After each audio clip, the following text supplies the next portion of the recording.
Coming up on today's episode of the More Than Sunday podcast. You've got to have shared experience. Okay? If you don't, your friendship will die. Interesting. Right? Okay. And so thinking about that in context of an online friendship is interesting. And I don't think it cancels one out by any means, but if we take that as a core principle over all the different contexts of relationship that we have available to us, the tools available, that's a guiding thought. I'm just processing that. I mean, it shifts my thinking a little bit of how to drive towards some of those shared experiences. Welcome to the More Than Sunday podcast with lead pastor Scott Harris and your host Josh Rogers. Each episode, we aim to have honest conversations around daily living as a follower of Jesus outside of a church building. Thanks for joining us. Let's start the conversation.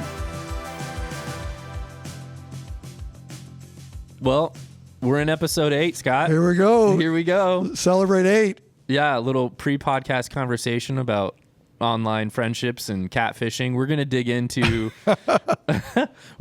into some conversation about community and friendship again today. That was a topic that seemed to resonate with a lot of people. Yeah. But first, I gotta help you out. Oh, I need it. Yeah. So more fashion advice or no. Oh man, I need that. Okay, go ahead. No.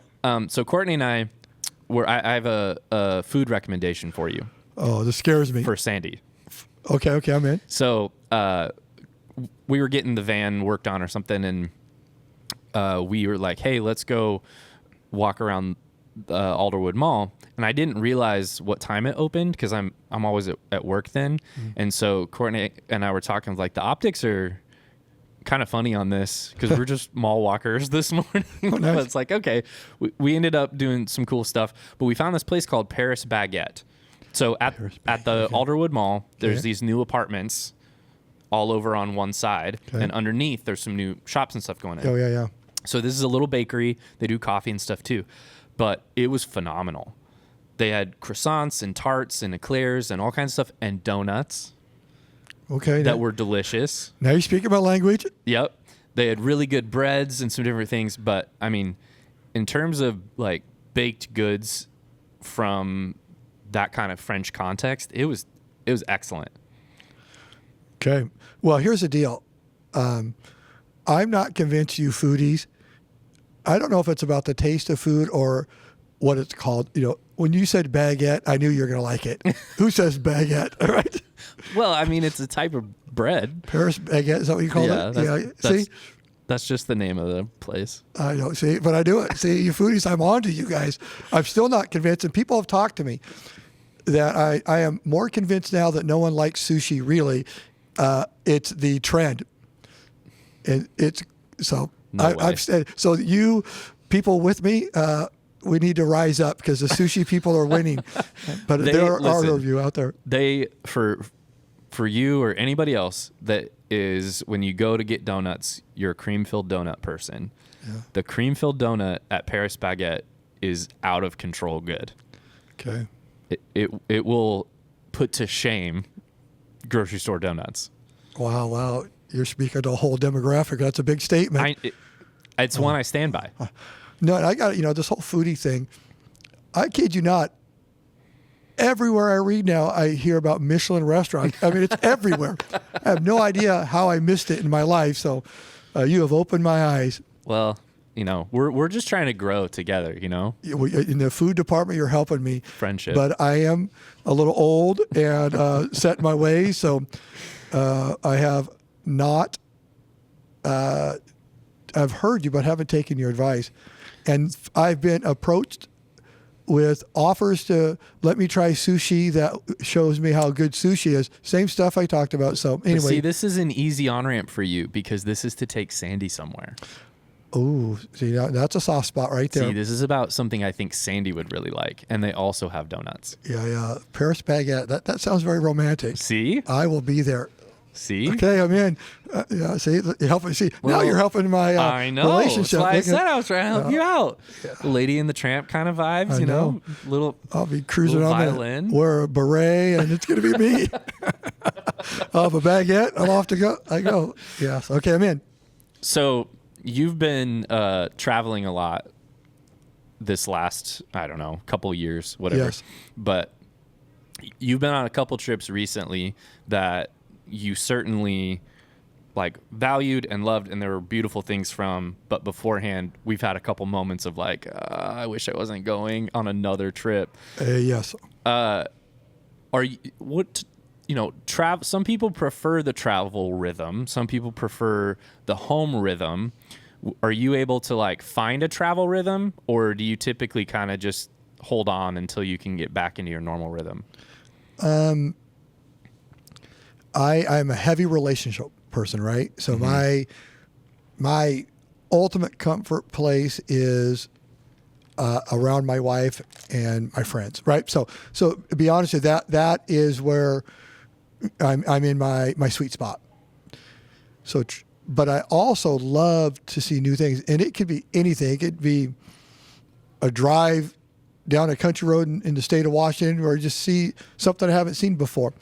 It could be in a foreign country. I just love to experience new things. So I enjoy that aspect of travel, but I miss my comfort place of my peeps, my people. Yeah. So I would say that, and then I have a heavy sense of responsibility is just how I'm wired. Sure. So if the job might happen to be the pastor here at Northshore, if that is not getting done, or I don't feel like I'm on post, I get out of rhythm. Yeah. So I would say it's those things. So yeah, I like to travel.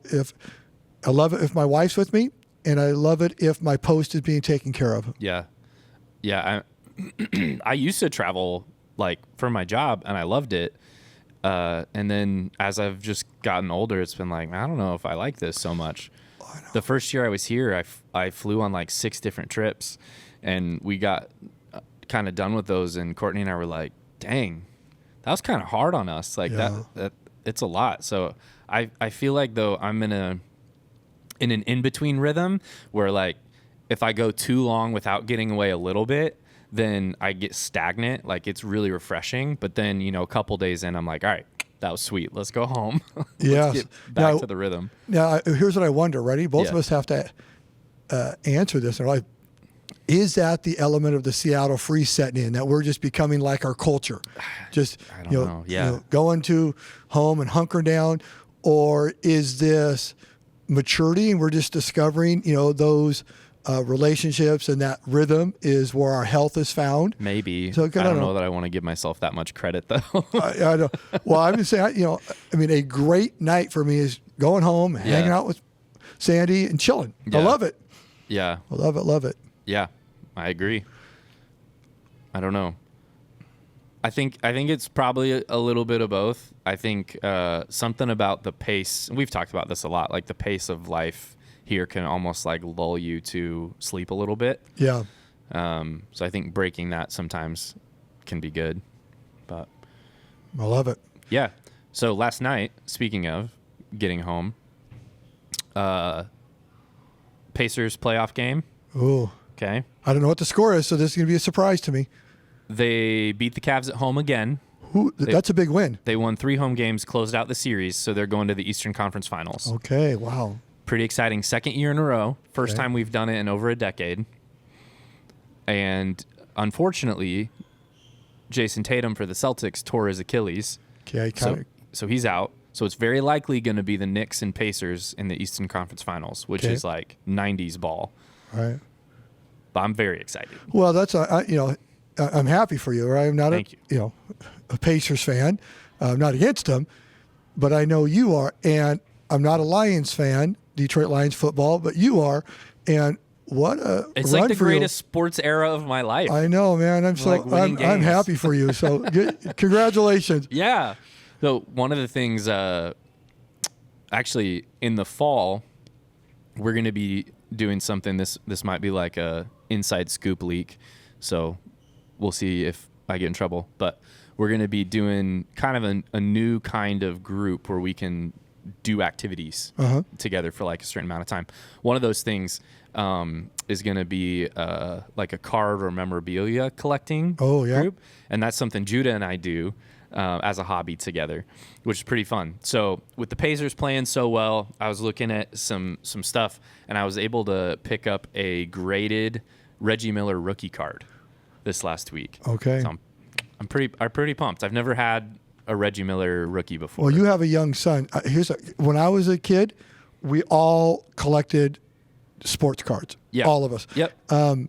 Is that still going on? Is it resurfaced, or is Judah unique, your son? It died out hard and then resurfaced in COVID big. So people are kind of getting back into it, but like collectors are way back into it, and the market like fluctuated positively big time. Oh. So he's a little bit unique, but he more and more his friends in class and stuff are like, hey, do you want to do a trade? I just opened a new pack of whatever. I got a story. Want to hear a trading card story? Come on, this is. I love this story. So, like I said, I grew up collecting sports cards, and so I had a collection of them. And then I just kind of set them aside for years and years and years. Well, we were moving apartments or something when Sandy and I were, newly married. And a friend of ours was having a yard sale, but I happened to have in my car some of my stuff, which also had my trading cards, my sports cards in there. So we're at my friend's yard sale. This little boy comes up, and he has my buddy selling a few just cards that, nothing, And so this kid, he's probably about 8. Mm-hmm. He's there looking through, and he's looking at these cards, and just his eyes are big. Mm-hmm. And so I start talking to him, and come to find out that they were from Dallas, Texas. Okay. They'd moved there, and he was talking about how his dad loves to collect cards, and he's trying to collect cards, right? And these are just kind of nobody cards and everything. Well, in my car, and it was worth quite a bit of money, I had a Troy Aikman, a very famous quarterback for Dallas Cowboys, his rookie card. Oh, nice. In mint condition, which if you're a card trader, it's worth money, right? Yeah, lots of money. For sure. So the kid's just talking. He's just this cute kid, just loves his dad, wants to connect with him and these things. And I said, and these cards, my buddy's selling for 25 cents. So I say, hey, I've got a card for you. I went and got that card. And it's all in a plastic hard case, all that display. I said, here you go. And I sold it to him for 25 cents. It was worth a few $100s. Nice. And he's freaking out and just takes off sprinting home. So I didn't know, never saw the kid again, but would love to have seen that exchange when he walks into his dad and says, look what I bought for 25 cents at a garage sale. Well, there's totally a resurgence in like the father-son element of that. Yeah. And actually Eden's really into it too. So I don't want to leave girls out in that either. But we've been talking about like online community and relationships in different ways, and that can be funny and dangerous and good and whatever. But there's an app called Whatnot. So it's an online auction app, and you do a live show where you either auction as you're like opening new packs, or you auction singles of just, different cards you have. And there's tons of shows that are like 9, 10, 11, 12, 13-year-old boys just running it, and you see their dad like helping them get stuff. And so Judah and I will watch some of those sometime.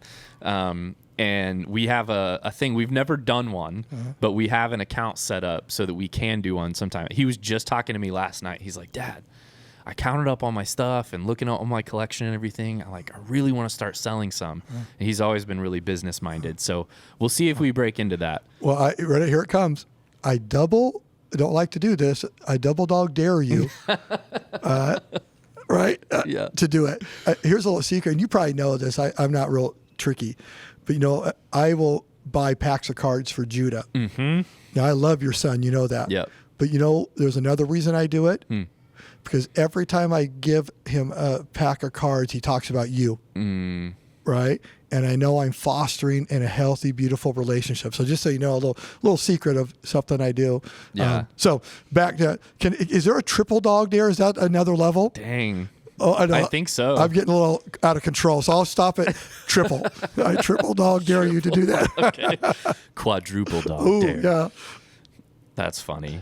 Yeah, it's cool. I mean, I grew up, I was a kid in the 90s, so it was Michael Jordan era of collecting. It was just, the best time to collect. I had a buddy who had 12 Michael Jordan rookie cards, 12. And until, unfortunately, he passed away about 10 years ago. But up to that, every so often when he needed a big purchase in life, he would sell a Michael Jordan rookie card. They're worth so much money. I know, crazy. And he passed away unexpectedly. He was married, no kids. So me and my buddies talked about what happened, because he had 8 left.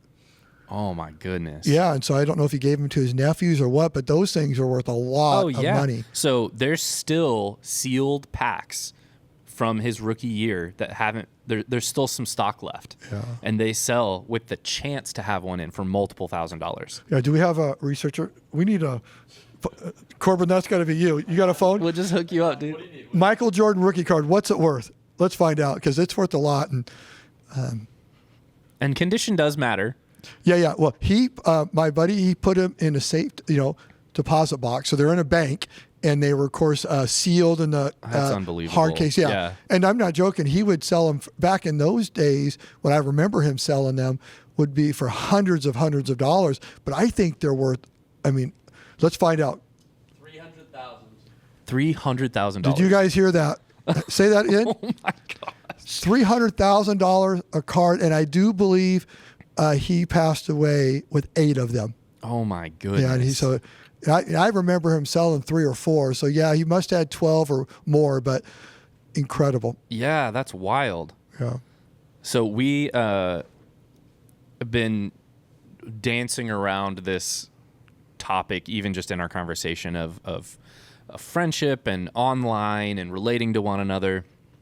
Again, we did that episode on community a few episodes ago, and have multiple people chat with me about that one. And it's like, man, what if we drill in a little deeper and just talk about friendship? So I do have a few questions for us to process, but kind of want to just leave it open for conversation. When you think about friendship, I'm just guessing you have a story. I don't know if you do. Oh, I've got a story. Always, right?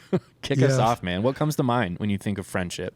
So I'll tell you a story, and just in a journey, some elements of my life really taught me the value of friendship, and not necessarily in the quantity, but the quality. Okay. Right? So anyway, I go back to many of us when we hit junior high school. We go from a elementary, which is a homeroom generally, one class, you know, into, we went to 7 periods a day. Yep.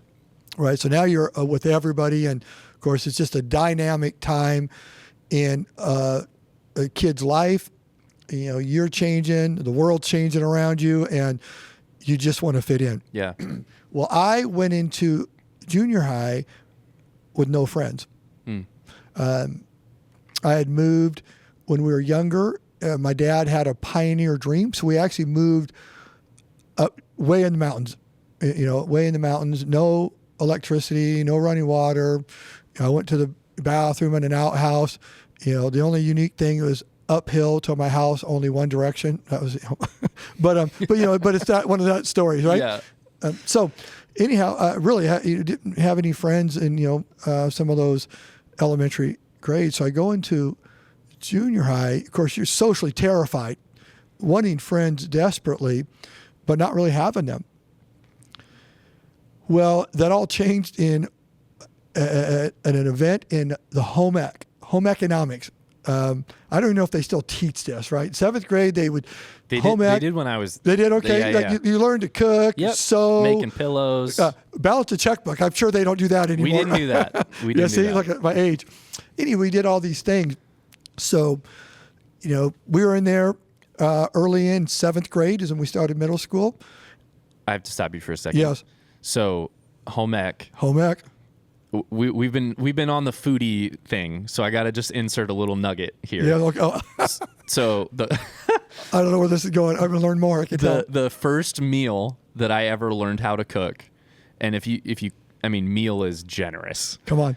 Pizza bagels in home ec, and I made it at home, and I was like, I didn't know what a Michelin star was, but I felt like, man, I just earned one. This is where it all started. Yeah. All my love for food started with pizza bagels in home ec class. Well, that would be gourmet in 7th grade, right? It was. Come on. It was. Put a little, just like a little bit of oregano on there, and all of a sudden, goodness gracious, right there. Chef. See, you did it again. I did it. Oregano. Not 7th graders aren't talking about oregano. You are, right? So here you go. So anyway, I should have showed you something right there where this is going. So nice job. But if you say bagel a little different, you can really take it up to your bagel. Bagel, right there. There you go. See, it's right in your category, and it doesn't matter how it tastes. No, it doesn't. Right? It just sounds. Just cool. how it sounds. So home ec. Yep. And it's going to be around food. So this is where I got started. Okay. So we're going to learn to do milkshakes. That's the first thing. Yeah. No, come on. And you had to break off in pairs. Okay. Okay. So, don't be sad. I'm okay. But no one paired off with me because I had no friends. So I had to wait for the whole class to get done. And then I got to come in at the end by myself. So the whole class is sitting down, enjoying their milkshakes, and I'm going to finish up. And just so you know, in case you've never made a milkshake, it doesn't take very long. So I'm jumping up and going to make my milkshake. And again, there's all the cooked stoves and stuff, and the tables where the kids are. It's all at one open room. Yeah.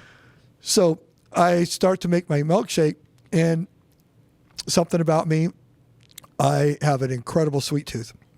And I'm up there all by myself, and I'm going to make a caramel milkshake. Well, I grab that caramel. Oh, man. And I go to town. You just put the whole thing in. Oh, Scotty boy, he pours a lot of caramel on that baby. I mean, I unloaded on the caramel. Yeah, you did. Now, I alluded to something later that's going to cause some problems right now. We didn't have electricity. I've never worked a blender before. I didn't know what it was. All the kids are done, so I can't reference anybody. So I'm looking at this, been around a little bit. So I knew that, to get power going, you'd push the on button. And so I load up this thing.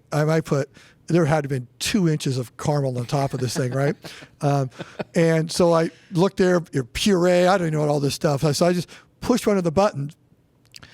Now, if you were a cook, there's something I didn't mention that I forgot.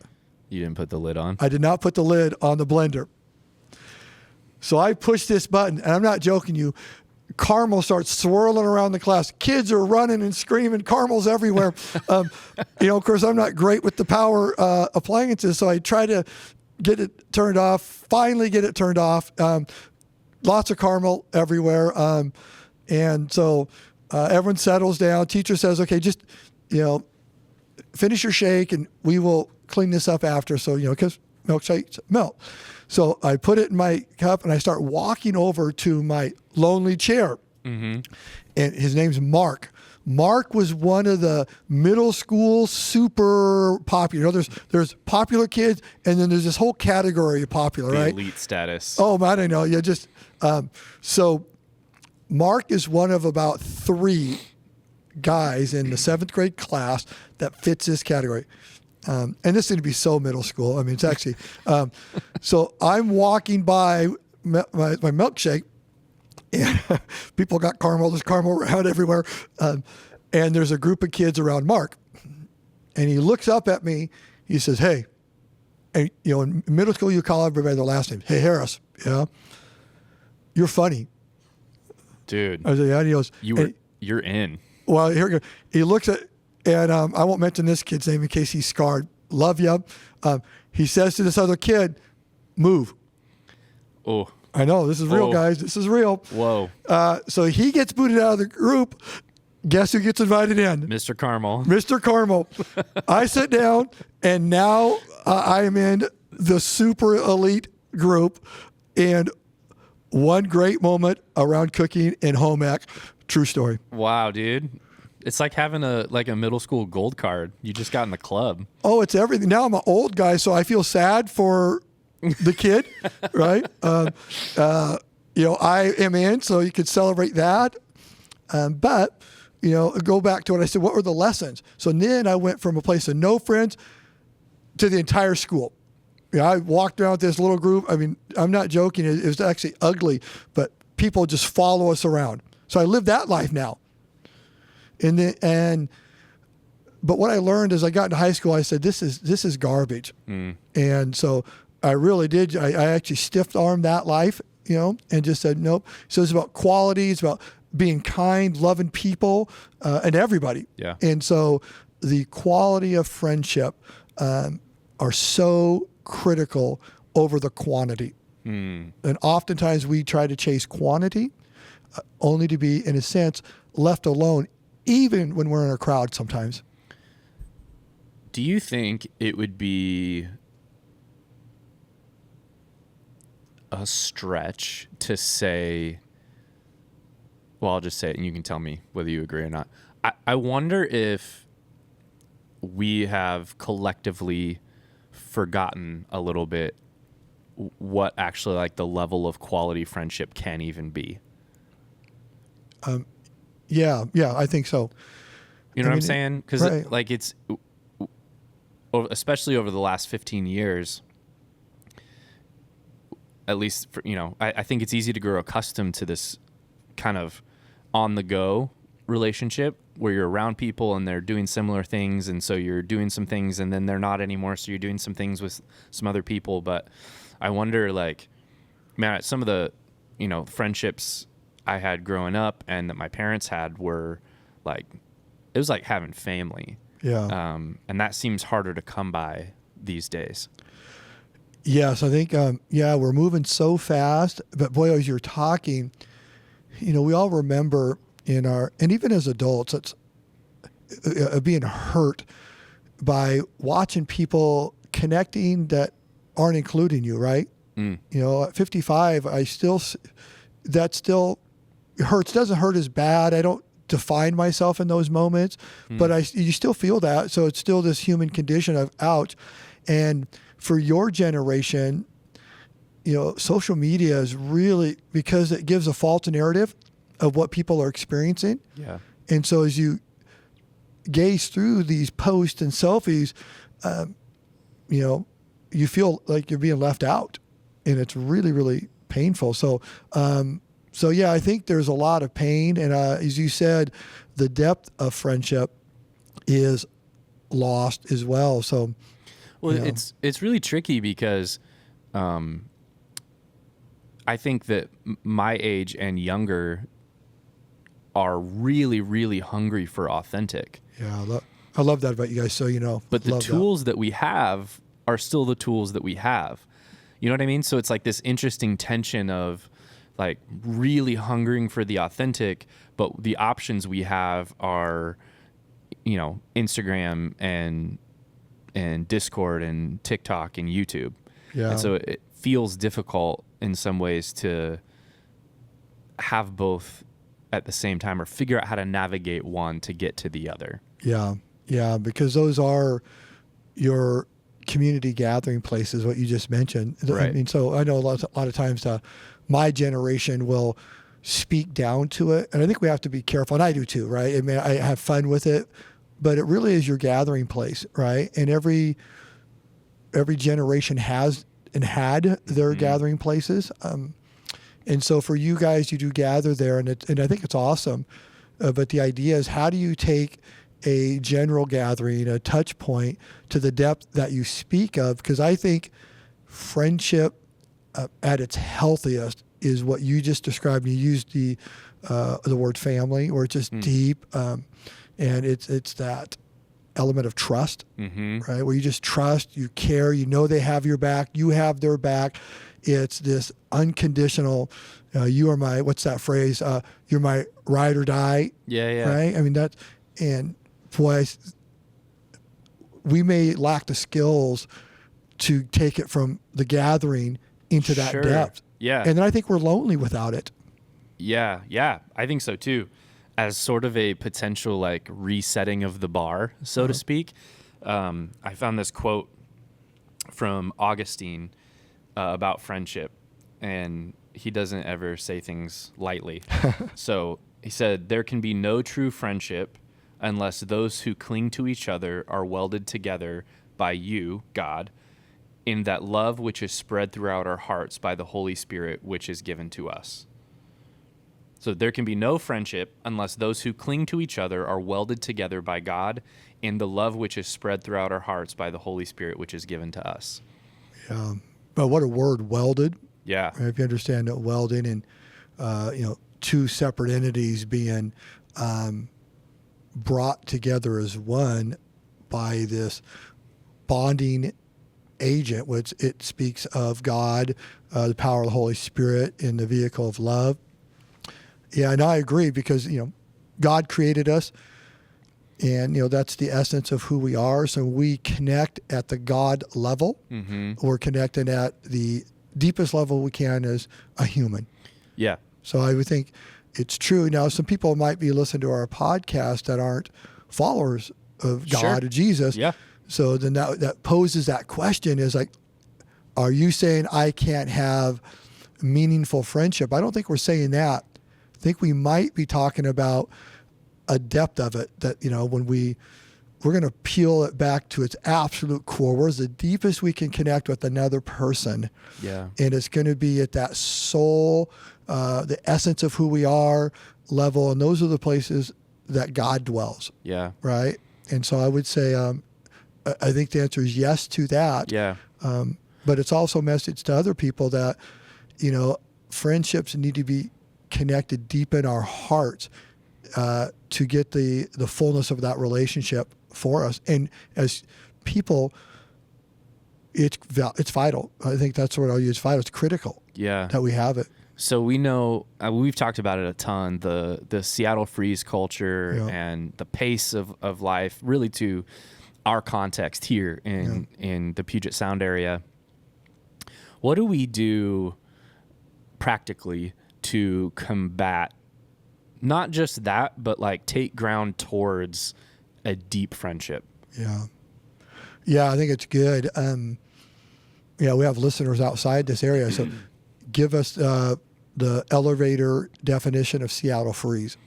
Well, my experience with Seattle freeze has been I experience it the most on the go. So like restaurants, drive-throughs in neighborhoods, things like that, where it's like the general feel is I'm going to stay to myself and my business. I don't have time to interact or to give your life space in mine. Yeah, it's good. And I'll just add to that definition.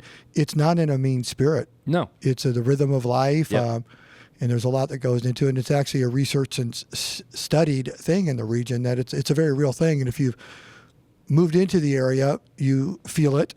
If you've lived here, you understand it. You're drawn toward that Seattle freeze rhythm.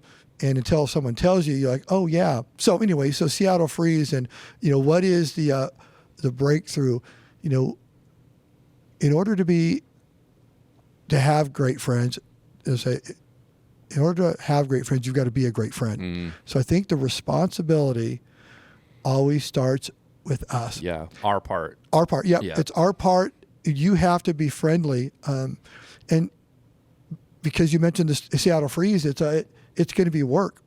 You know who was really good at this? We're up here in Everett, Washington, and we have a military base. Yeah. And so we have a lot of people come to our church from the military. Yep. And they are the best at this. And here's why. They know that they're only here on deployment, and generally within a year or two, they're leaving. So if they're going to have any community, they've got to get it now. Yeah. And these people, I tell you, we can learn so much from them. They walk in here to our church, and they will not be denied. Yeah. Oh, the Seattle freeze tries to do it, but nope, they will not accept it. Yeah. You're going to be my friend. Whatever you do, I'm going to show up, church. Yeah. I'm going to keep talking to you, and eventually break those walls down that are our cultural barriers, right? Mm-hmm. They're amazing at it. And I would say they are people that they want friends, and so they're going to be a great friend. See, I wonder if that, I totally agree. And, I think of a couple of our military families in the church that have said to me similar things of like, hey, we know how this goes. We're going to move again. So we got to dive in fast and quick. And for me, it kind of begs the question, I wonder to some degree if we've forgotten the value of friendship. Because one of the things that says to me is that those types of friendships are worth fighting for. Yeah. Right? Yep. And so, not that people don't think friends are valuable, but like, it seems like in some ways it's lower on the tier. Yeah. On the tier list of like, this is really going to impact my life in a positive way. Yeah. Yeah. No, I think so. I'm trying to, what I'm going through my mind right now, you use if we forgot. So that becomes the question, is our modern way of communicating and connecting, so it's not a forgot, maybe we haven't been introduced to it. I mean, I'll share a story or something. So I mostly small towns my whole life, right? Yeah. So this is the biggest area I've ever lived in. And I was at a family's house for dinner, and they had a child that was just entering high school and one that was just entering college. So as I do, hanging out with people, I'm just asking questions. Well, I asked the college freshman to give advice to her younger sibling about entering high school. Okay. And she made this statement, which was foreign to me, and this is in this region. She said, you just go to school, your friends aren't there. Your friends will be found outside of school. For me, it was the church. And I sat there because in small town, primarily your friends are found in school. Sure. And that's where your best friends, you do everything, you play sports, everything, right? Your social scene. And you have this childhood best friend. And that has been my story and my experience. And my girls, because we raised them on Orcas Island, very small community. And so as I listened to this, it was just an awakening of understanding, like there are so many people in this particular high school, large high school in the region, but also all over that, we're just people moving about. So we don't land long enough to get deep enough to have what you're speaking of. Sure. Right. And yeah. so I think there's something, I love what you're doing with this thing is I think there's a message to people, and I don't know if the word is forgotten versus have they not experienced what Scripture talks about, the beauty of deep friendship and how much health that brings and how much Scripture calls us toward that. Yeah. As I was kind of thinking through the topic, and I definitely don't like script what we're going to talk about by any means, but I try to just kind of prayerfully navigate through like what might be some things that the Lord wants us to touch on. I was thinking about something that Dan Spader, really influential for me, has written a lot of curriculum around following Jesus' model in life and in the kingdom. He made a couple really paradigm shifting statements that I'm going to paraphrase them for sure. Yeah. But essentially he was saying that God's operation A for his people, the thing we have been authorized to do is make disciples. And so he basically postulated, would that not be true for a marriage then? That is there a depth to createdness, identity, purpose, culture that is grasped only in the context of a husband and wife making disciples together? It was an interesting thought process. Yeah. So kind of parallel to that, one of the things I've been curious of when it comes to friendships is I wonder to some degree if kind of the American pursuit of happiness has limited depth in relationship because it's way more uncommon to do work together than it is to play. And both are, play is obviously necessary, but there's something so rich now in a Christian context, specifically to say, like ministering together, serving together. There's something really, I think back to some of my core friendships growing up, and some of those core moments were marked in us serving together somewhere or being in a, I loved the sleepover nights and the video games and the pizza, but there was something different about those moments of serving together, working together, being shaped and molded in a tough spot together. Yeah. No, and there's a general statement, and I agree with everything you just said about marriage and partnership, but we're friendships are developed are from shared experience. Yeah. Right? Yeah, that's good. Because, well, when you share experience together, first of all, it gives you conversational point. Yeah. But it gives you discovery point because, hey, I experienced this as you're talking. And in great friendship, it's not so formula, but it unfolds this way is, hey, I experienced this. I felt this. I mean, look at the depth you're getting. This is how it's changed me. Here's what I want to do with this. This makes me think about this. And so it's in shared experience. In my marriage counseling and in even advice for friendship development is you've got to have shared experience. Okay? If you don't, your friendship will die. Interesting. Okay. And so thinking about that in context of an online friendship is interesting. And I don't think it cancels one out by any means, but just if we take that as a core principle over all the different contexts of relationship that we have available to us, the tools available, that's a guiding thought that changes. I'm just processing that. I mean, it shifts my thinking a little bit of how to drive towards some of those shared experiences. Yeah. And again, I think we're still trying to discover that. I mean, I would say that's in recent history is, how deep can we get online? But, I would go back, some of the great romantic things we saw in the generation before me was, letters from war. Right. Hey, we met, maybe we married quickly and then I was drafted and I'm gone for 3 or 4 years. Yeah. But these letters we read and it develops this incredible connection and sets this amazing foundation. And then they show up and love blossoms. Yeah. So I think there's something there. I don't know what it is, but then it begs the question is, what element of in-person, not talking about life together, which we only do online, but truly doing it together, where does that play in? And again, I don't know that, but there's some value in that. And I think most of us, want to be with people, right? I just think that's God designed us. The whole Genesis chapter 2. I think it's verse 15, could be verse 7. I can't recall, but it just says, and you got to remember, it's not good for man to be alone. This idea we were created for community. We made reference to this a couple podcasts ago. So I think that's just true. Our hearts know it. We don't want to be alone. Yeah. We want to share life, experience life together. And there's so much we gain from receiving and giving of relationship. Yeah. In our Sunday experiences and with our messages, we often land in a space called next steps. Yep. So it's like, what do I do with this now?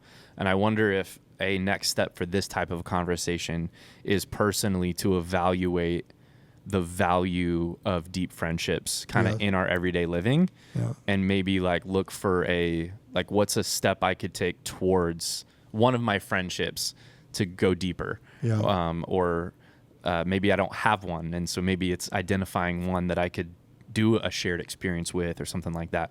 So we're a little bit over time, so we're going to wind it down. But if you've made it this far, I've got a little nugget for you. Oh, here it comes. So in our area up here, Boeing is certainly a big deal. Well, I was in 4th grade Washington State presentations yesterday.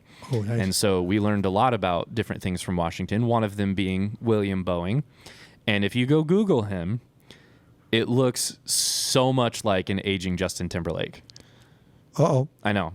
So maybe... Got a scandal going here? I don't know about a scandal, but maybe, just maybe, William Boeing had some extra talents up his sleeve that we didn't get to know about.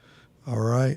Yes. So maybe dancing. I don't know. Right? Who knows? I'm just guessing. Just put it there and just set with that. Do with that what you will, listener. Right. But if it does ever come to light, you heard it here first. Yeah, that's right. On More Than Sunday. Right. Breaking news. Yep. Love you, man. Thanks for the conversation as always. Love you too. Love you all. Thank you. Thanks for joining us on this episode of the More Than Sunday podcast.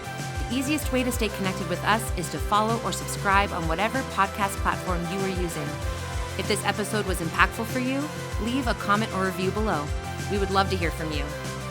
This podcast is hosted by Northshore Christian Church. We have services in Everett at 8:30 and 10:30 a.m. and would love to see you there.